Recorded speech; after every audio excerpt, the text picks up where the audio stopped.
see, this is one of those cases when I was talking about where double lines are okay, because otherwise it's not going to work, because I need something to be there to represent the toe, but if I cut it too short, the toe's going to be too short, and if I just get rid of this toe's going to be too long. So this is one of those special circumstances where it's okay to have pixels touching each other like that.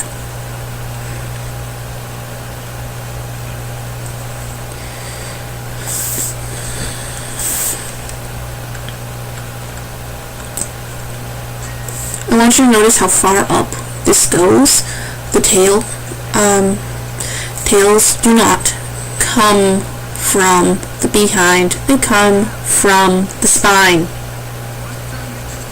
Just random anatomy thing. Make sure your tails are coming from their spines.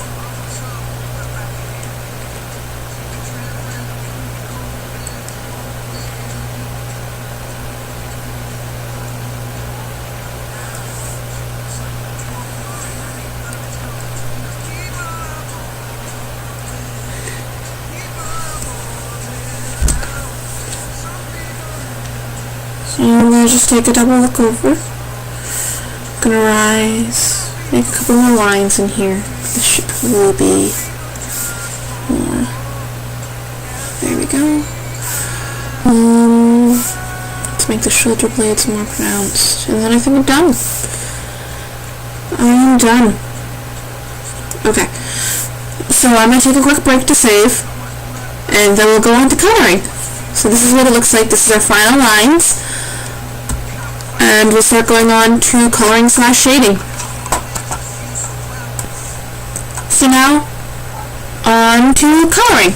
And my cat just jumped up, so if I start making funny noises, it's not me, it's my cat. I'm going to go in, and I'm going to zoom in again, and I'm going to make a new layer under lines called color.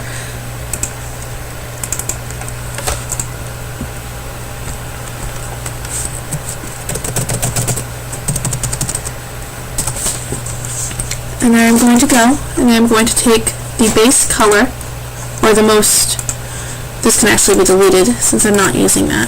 I'm going to take the base color, which is this browny color, and that's not what I want this. I'm going to put this in this, and I'm going to check off all layers, and this makes sure that anything that's visible will be seen on all layers, so we'll understand the black lines. And I'm going to check off contiguous, which means that it will not fill anything that is not touching it. If contagious was not checked off, it would do this. As you can see, the black lines are not filled because they're white, but it filled everything that's white. Yep, there we go. It's on the color layer, not the lines layer, you'll see. I'm just going to go around and fill everything, including areas that would not normally be this color, like the eyes and these veiny bits up here, because those are different colors too.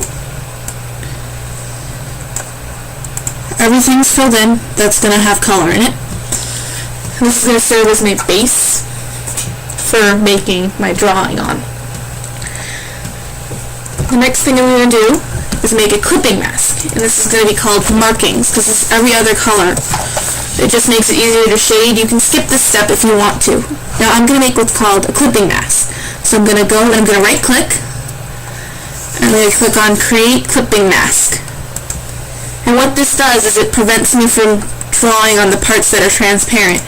If you'll see these are transparent, it won't let me draw on those parts. It's very, very helpful. It's one of the most useful things Photoshop does, is these clipping masks. So see, if I go in here, I'm just going to scribble, it only scribbles on the part that is clipped to. So I'm just going to go in, and I'm going to do my markings.